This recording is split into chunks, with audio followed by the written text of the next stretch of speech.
Are you ready?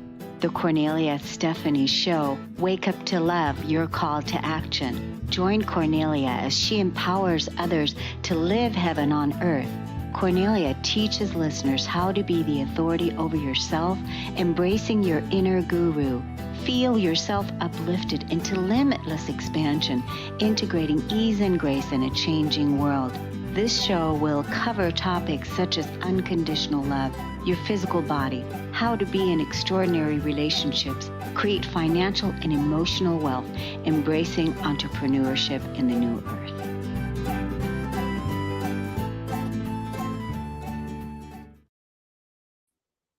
Hello, everyone. Welcome to the Cornelia Stephanie Show.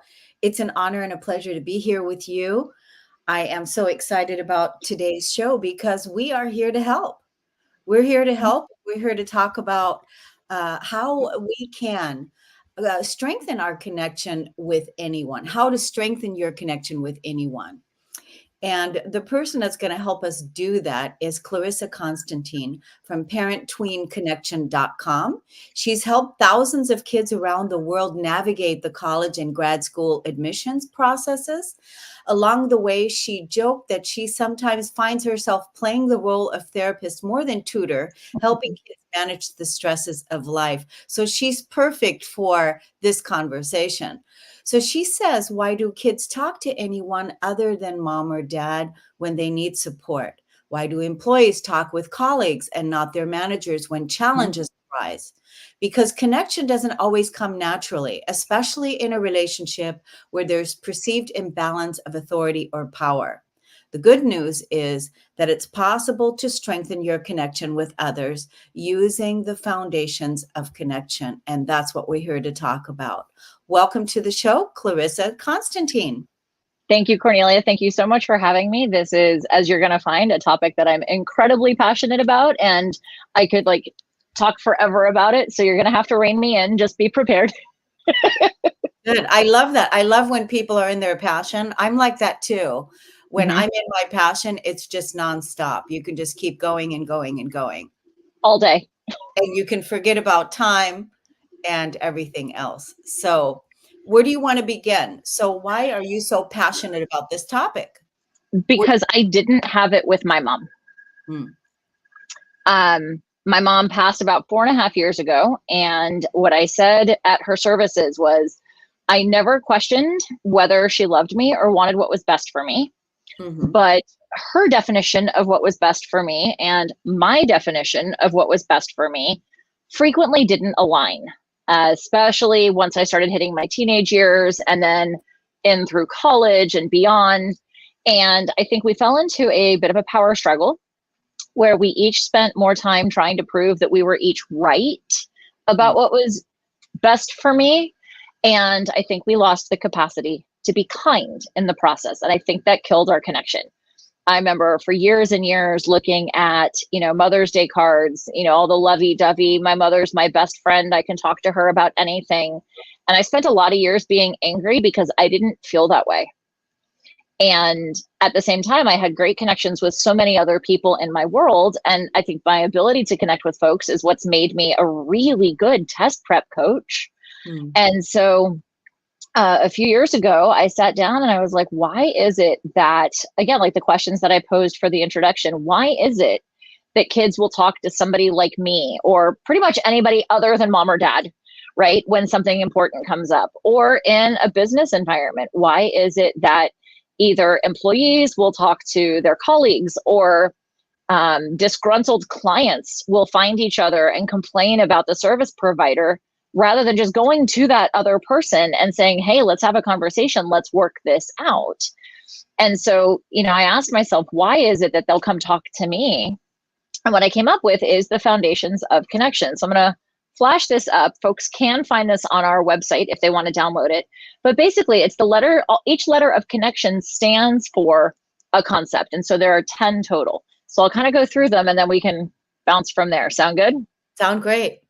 So it starts off with create a safe place, observe, non-judgment, nod and smile, as in zip it, explore, challenge your truths or curiosity, take your time, innovate, own your own story, and nurture. So those are the 10 foundations. And I want to emphasize these certainly aren't linear. It's not like you become really good at creating a safe space and then the next step is to observe. And then the next step is to be non-judgmental. They're kind of like the ball of yarn that the cat got to that is now just this tangled mess. And you'll find that you go back and forth in between them, as part of creating a safe space is being less judgmental, aiming toward non-judgment, which I don't know that as humans we can ever actually be completely non-judgmental. But if we can lessen our judgment, it certainly strengthens our connection.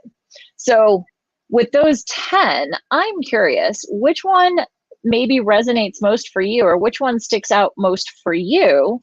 And we'll let that drive our next destination. So what comes up, first of all, I thought about this because right now there's in the school systems, they want to bring the 10 commandments back. Mm-hmm. And they want to post the 10 commandments into the school system. And I think that these 10 foundations should also be posted in the school system, be taught. Wow. That was the first thought I had when you're talking about the 10. And mm-hmm. because I'm a life and business coach, and so for me, creating safety in the relationship is really important. But I can mm-hmm. tell you right now, like even, I have, my mother is still alive, and I'm very blessed to have her. And even though my mother and I have done a lot of healing work, mm-hmm.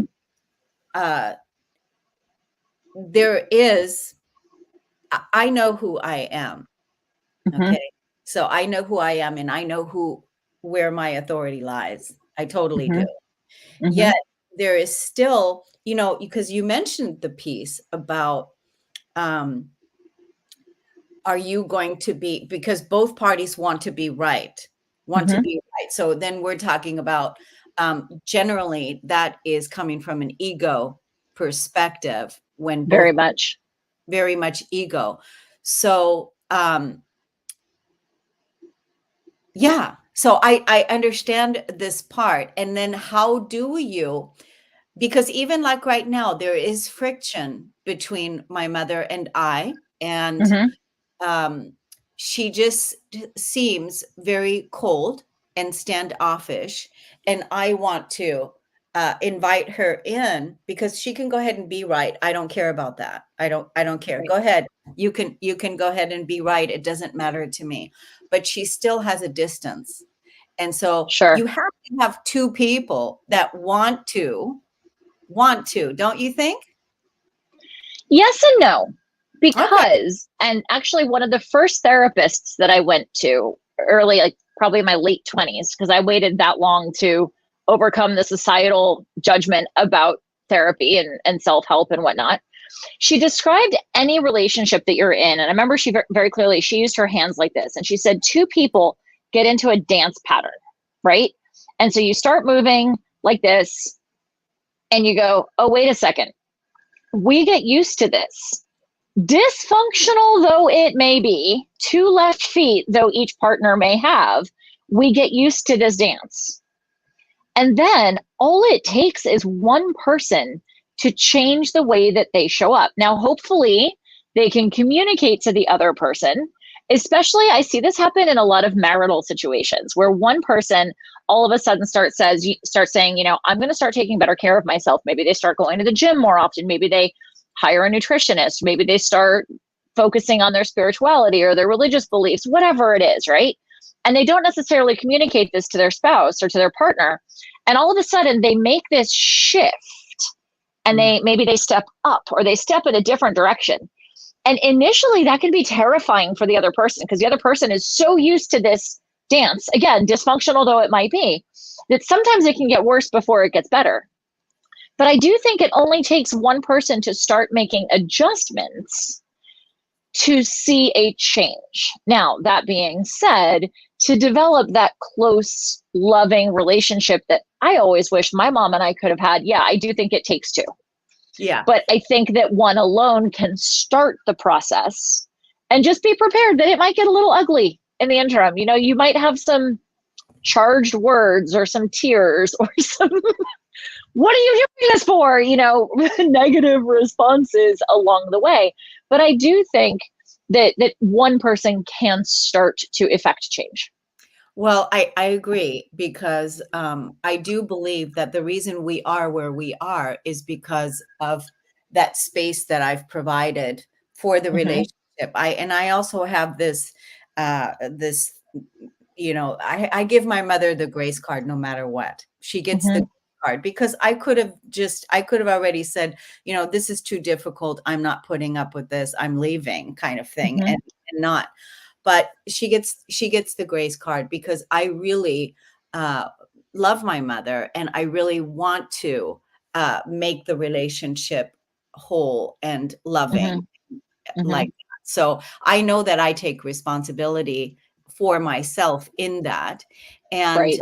but I do feel that it is about the communication piece because Right. the triggers that have come, have supported me to heal my own inner child and to heal the separation that I felt within me, the things that I didn't get from my mother as a young child. Right.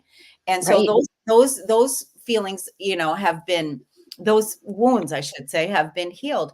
And now I think it comes down to the communication. And I think also what you said, when that dance happens and the one person makes the shift, the other person may feel threatened and that they're going to Absolutely. lose out on the relationship. Right. Absolutely. Well, and I think you offering your mom the grace card falls into, well, I heard a couple of things that you said. The offering the grace card, I think, is a great example of the non-judgment, of Yeah. going, look, I'm not judging you for the fact that you didn't provide me what I wish you could have or would have. Oh, yeah. I personally didn't get to that place until after my mom died. Uh, I spent more time being angry about the fact that she didn't do what I wish she could have done. And it didn't hit me until after she died that she couldn't do those things. yeah. You know, it would be like asking somebody with no legs to run a marathon. Like, it's a physical impossibility. It's just that when it's an emotional need that's not being met, it's harder to see, just like mental health in general is harder to see and recognize and give space to. Yeah. But I also heard you saying I owned my part in that, which is own your own story and recognize, hey, I've got my own stuff that have happened that's happened completely separate of my relationship with my mom that is coming up for me. I had a mentor once, a life coach once, actually tell me that all of our past experiences are like a washcloth that has been soaked in gasoline. And all that gas soaked rag needs is a spark, and all of a sudden the house is up in flames. Mm. And so I remember that because I remember going, wow, when I get really agitated and when I feel triggered, or, which is the mental health term that we use, right? I recognize what that feels like in my body. It feels like this conflagration, like this just massive fire in my body, that I'm so angry about something that I was finally able to go, that's an irrational response. That's not about the situation at hand. That's about this accumulation of experiences throughout my life that aren't just about my mom, but my mom just said or did something, and holy cow, wow, I could handle this differently. But I didn't have that wisdom before she died. Yeah. Yeah. It's very true because when you realize that every event is basically all the events that occur, if we don't have any emotional charges to the Mm-hmm. events, if you've already done the emotional healing work in the physical body, in your life, you've healed your past Mm-hmm. experience, and you come from a place of neutrality, then you don't get triggered anymore by the old things that would literally happen, and you become neutralized, which is why personal development, self-healing work, working with a therapist, all those things are really part of what we're here to learn and also Correct. heal. And this is the Mm-hmm. work that you're doing, helping people strengthen connections. Let's take this conversation into the workplace. Yeah. So how do we deal with this in the workplace where you're feeling, because you said it in the introduction, Mhm. reason that the connection isn't strong is because um, the authority figure is the person feels disempowered, Mhm. right? Absolutely. Absolutely. So I think one of the most important things that we can do in a place of employment, like you're saying, in a workplace or in an entrepreneurial venture, is the T and the connection, which is take your time.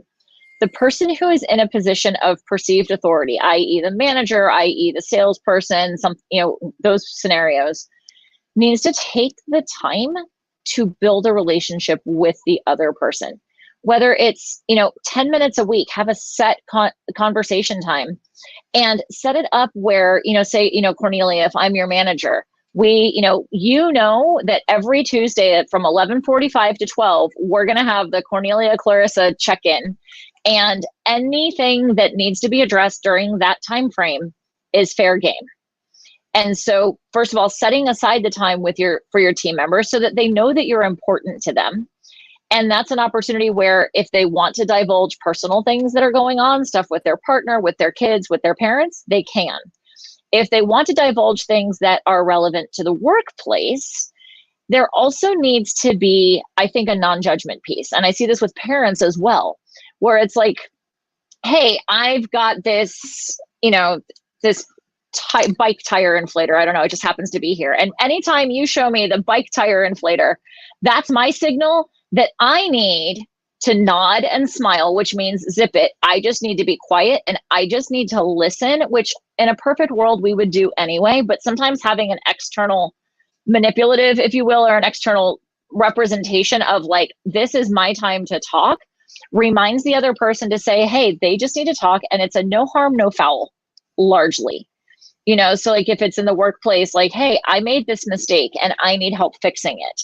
If you've brought it to my attention, I'm not going to punish you, again, with that perceived power dynamic, but I commit to helping you find a solution rather than some kind of punishment. And I think just small investments like that can go a long way to building trust, to creating that safe place where we have a manager where your employees feel like they can talk to you about things. Because otherwise, man, it becomes like a cancer and that can spread like wildfire across your team. That right there is so huge. What you just said, all of that is so huge. And it's such a small, it's such a small thing that you can do. It doesn't cost thousands and thousands of dollars. It doesn't take up so much of your time, but making the space to connect with the person, to listen and build the consistency on a weekly basis to show and demonstrate that they value you, that you matter, and that your voice is heard. That right there is absolutely priceless. So now Humans need to feel seen, heard, and understood. I don't care what the relationship is. If they don't feel seen, they don't feel heard, and they don't feel understood, we're going to have a real hard time growing. Yeah. I just love this so much. So we've talked about my mother and myself in strengthening the connection and what to do. And we talked about, what is it? The workplace, the business owner, or, in corporate, the boss and the employee. And now let's take it to the youth. What does the youth want and need from the parent? How do we strengthen that connection in that relationship? I think the time and the non-judgment are probably the most important too. The time and non-judgment? Yeah. I think taking the time, parent-kid dates, they say never stop, always date your mate, right? Like make time, especially after you have kids, you take the time to go on a date night once a month with your partner. I think the same thing applies to the teens. And I think the same non-judgment, the same like, oh, you had sex earlier than I was ready for you to have sex. Oh, but wait, you also had it unprotected. Okay, I'm going to nod and smile. I'm going to keep my cool. I'm not going to judge you because it's over and done with and I can't change it. But what I can do is help you make more educated, safer decisions going forward. Your kids are not responsible. No, put it this way, nobody else, especially your kids, nobody else is responsible for your emotional response. Do not make them responsible for how you feel. Nobody can make you feel anything. If you're furious that your kid just had sex earlier than you were ready for, that's an opportunity to go back and challenge our truths. Why is it? Yes, there are some fears that are like very valid fears around this, right? 100%. And they're not the ones that need to help you navigate your emotions about it. Your job as the parent is to stay neutral, stay non-judgmental, and stay supportive if you want them to continue coming and talking to you. Because that's what we're talking about. How do we get that communication, that conversation started, and creating that safe space, right? Mm-hmm. Yeah. And again, that's one of those things that I never had with my mom. I never could have gone and talked to her about anything that I deemed really important because I knew how she would respond. I knew what her opinions were because she was very clear in her opinions. I do have to give her that. She was very, very clear about things. And she was also very clear that she felt that if I fell short of that bar, there was going to be a challenge. You know, I didn't necessarily feel the same unconditional love that I might have liked. I felt like in some ways it was very condition based. It was performance based. And so to that end, one of the things that I think parents can do to really strengthen their connection with their kids is reemphasize that no matter what you say or do, I still love you. I may not love your behaviors, but I still love you as a person. That's so sweet. That's so sweet. What do you see, nowadays? What's the most important thing that the youth is needing? And I know that you can say that they need exactly what it is that we're talking about here. Mm-hmm. But there's so many disconnections happening, right? And there's just a lot of fires, seems like, burning with, lots of things. But what do you think that the youth needs us to do, even if they're not our children? I think they need us to honor them as individuals, albeit younger than us. Mm. You know, I think that a lot of parents are similar to my mom in some ways of I'm the mother, I know best, I've got more life experience, I know you better than you know yourself kind of deal. And I don't know that that's necessarily true. I saw somebody post on one of the social channels I'm on yesterday that she posed a question, something along the lines of, how frequently do you think that we don't ask kids their perspectives because they don't have the experience that we have? Right. And by not asking their perspective, we therefore prevent them from having that experience. So, wow. Right? Like, Yeah. I looked at that, I was like, oh, holy cow, I want to borrow that. Here, clearly I did. Yeah. And I think like they know themselves. I had an interview with a woman who is a parent coach for families with, as she calls it, queer individuals, particularly queer youth. She said, studies have shown that we start identifying or recognizing our own identity, particularly including our gender identity, by the ages of like 5 or 6, I think she said. And I think a lot of us look at 5 and 6 year olds and go, they don't even know their alphabet sometimes. Like they don't know how to write their name. How can they know who they are? And so I think one of the things that we can do is honor them and be like, hey, what are your thoughts? Ask their perspectives and then shut up and let them talk and let them give you their opinions. Maybe that's a little crass, but I think we could do it. Yeah. I think this is the part, from our generation, I'm probably a little bit older than you, but from our generation, from our mothers, we were always taught to, children should be, quiet and they shouldn't talk. They shouldn't be, Seen and not heard. What is it? Seen and not heard. Exactly. So my mother would give us this one look. It was just this one look, and then we knew exactly. So it was that, and that's the part, like, again, that's the conditioning that has been going on for such a long time. And now we really want to empower the youth that are Mm-hmm. also becoming the future leaders of our planet. Mm-hmm. And how do Well, we, and yeah. I think there was also perhaps young ladies, and if we're talking in a binary, male female space, I think young women got that messaging even more than boys did. And I see that carrying on into women of our generation who have a harder time speaking our mind, speaking our voice. And if we do, we're called bitches. Oh yeah. Because we don't know how to do it. Maybe we do, maybe we don't know how to do it, but people are so not used to others speaking respectfully and standing their ground that it's like, wow, what got into you? You've turned into such a witch. You know what I mean?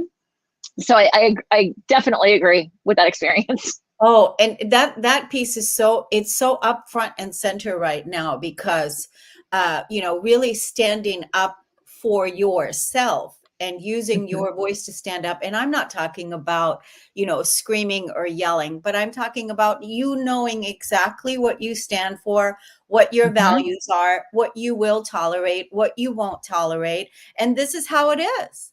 Yeah. And right? And especially if you've had relationships before where where you've grown and possibly even outgrown the relationship because Absolutely. right. So I think that's really a good point, that nowadays, especially the younger generation, they need to be, like you said, honored. We need to honor them. We need to ask them for their perspective. We need to ask them for their opinion. And because they know. They really do. And in that, you mentioned talking about your values just now. I think that's another exercise that can be really helpful for our youth, is to take an opportunity and to do a personal values assessment. If you Google, personal values test or personal values assessment, you can walk through that with your kiddos and you can identify where your values are as the parent and where your kids' values are. And I'm willing to bet that if we do that exercise with kids when they're 10 and then when they're 15 and then when they're 20, overarchingly, their values aren't going to change. And if you help them identify those earlier on, that can help navigate many of the challenges that we face during the teenage years. If we start talking about dating and, mom and dad see this new person that their kid is interested in or has a crush on, and they treat your kiddo badly, if you've already, or your perception of badly, let me clarify it that way, right? If your kiddo already has a sense of what their own personal values are, like honesty, for example, and they find out that this boyfriend or girlfriend lied to them, we already know that their foundational value is honesty, and we can guide them to say, hey, Cornelia, it seems like insert partner's name here just treated you in a fashion that was dishonest. But you told me that one of your highest values was honesty. How does that make you feel?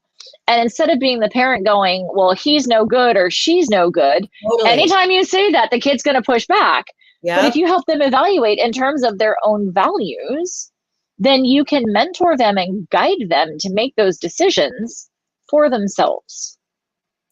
This is all so good. This is also good. I love that so much. The way that this is a wonderful exercise that parents can do right now. If you want to reconnect with your kid and, pull up that test on and start connecting with your kid and start, asking what it is that they value, to start really, gearing them in the right direction. It's really cool because there's a young woman that I'm mentoring. She's 26 years old, and it's really neat to have her now listen to this podcast, because one of the things that she's passionate about is also helping the youth and growing connections and helping people connect and express love to each other. And yeah, and just to have and connecting relationships. So Hmm. it's wonderful to be able to guide her in this direction, which is making me think that I think what we should do, Clarissa, is you and I should come on monthly and have these conversations and just Sure. another part of it. What do you think about that? I'd love to. Absolutely. Yeah, yeah. Absolutely. Is there anything else that you want to say, uh, before we close the show today? Point out something, make another point about something. The thought that comes back to me is when you change the way you look at things, the things you look at change. Yeah.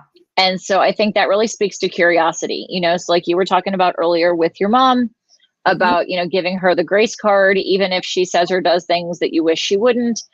If we can look at the other person with a place of curiosity and without expectations, I think that's one of the biggest reasons that kids will talk to me about things that they're not yet ready to talk to folks about. Because I don't have expectations of them. I'm like, you want to go to college? Great. You don't want to go to college? Great. What's your alternative? I don't care who you love. I don't care what your plans are. I don't care. I want you to be happy and successful, however you define that. And yet, parents, I think, often say that, but they have preconceived notions about what that's going to look like for their kids. Totally. And so I think if we can work to let go of those expectations and engage with the person we'd like a stronger connection with from a place of curiosity.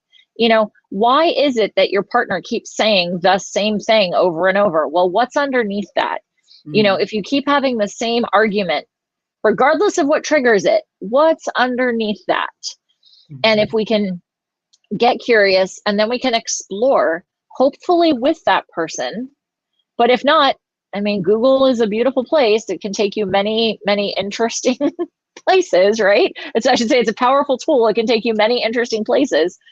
The more you can get curious and the more you can explore and learn about the other person, the easier it is to lower those expectations. And if you're willing to look at things differently, it's amazing how differently they look. Yeah. And I just want to add to saying that, personal empowerment, personal development. Who am I? Mm-hmm. Why am I here? What am I doing? What are the emotional triggers of the past? Having Yeah. a coach, having a mentor, having a therapist, that is so worth someone's time, someone's healing. Mm-hmm. If you are beginning in this process, it's just very helpful, because I know, like, even back in the day, when I was in therapy, I remember one of the things that my psychiatrist said to me is that, you will never get what it is that you need from your mother. You'll never get. Mm-hmm. And I remember when he said that, that was like, what? That was like, Mm-hmm. really?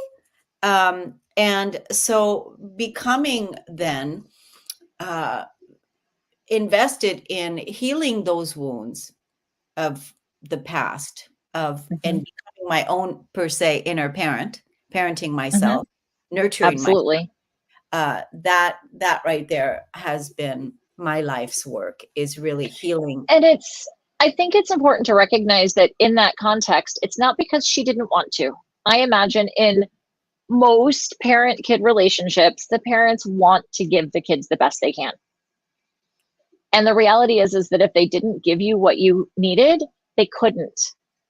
And I think, again, that's that expectation of like, can we trust that they did the best that they could with what they knew at the time? And if we can grant, I think that's ultimately grace, is being like, look, you did the best you could. Absolutely. You did the best you could. And I absolutely know and believe that. And I also want to make the connection with something that you said earlier, which is they just don't know how, or Mm-hmm. they just cannot give you that. Mm-hmm. Because here, from the work I've done, I know that you can't give me, anyone, nobody, it doesn't matter Mm-hmm. who it is, you can't give me something first that you haven't given to yourself. Absolutely. Absolutely. So if she doesn't have it, I don't have the expectation that she has to give Mm-hmm. it to me, because she can't. And then I think also if we can take that, maybe we close out here because clearly we could talk forever. If we look at that relative to the kids in our worlds, I have two good friends who both happen to have 4-year-olds. They're very similar in ages and they're growing very differently. And so we have these ideas, even in child development, of like, this is when your child should be potty trained, and this is when your child should know his ABCs, and this is when your child right? Again, expectations, when in fact, you know what? If they're not potty trained yet, they'll get there. If they don't know their ABCs yet, they'll probably get there, barring, medical challenges or developmental challenges, right? But same thing happens when kids are teenagers. Like yesterday, you were able to keep your composure, but you can't today. Okay, that's because it's not an art form. Like it's not, or it's art. I should say it is more art than science. Like you're not there yet, but you did it yesterday. So I'm going to celebrate that you did it yesterday. And I'm going to recognize that you're still developing and you couldn't do it as well today. Like development isn't linear and we don't magically hit these metrics along the way. And especially if we're comparing siblings, stop. Just because one sibling can do it doesn't mean the other can. We've given a lot of good tips here today. A lot of good communication. I mean, this was really excellent, Clarissa. Thank you so much. Let's tell the audience how they can find your website and also follow you on social media. Sure. It's simply parentweenconnection.com. It's PARENTWEEN connection.com. And you can, from there, right up at the top, you can find all of our socials. You can follow us. We're pretty much everywhere except X, formerly known as Twitter. So you can follow us in places and get different kinds of content in different places and find our foundations of connection, learn about our offerings, find our professionals, all that kind of fun stuff. So good. Thank you so much for coming on the show and helping us with this conversation today. I really appreciate it. Thanks for having me. I hope it helped at least one person. Oh, I'm certain it did. I'm certain it did. I want to thank everybody for listening and tuning in, and we'll see you again next time. Take good care, everyone. Bye-bye.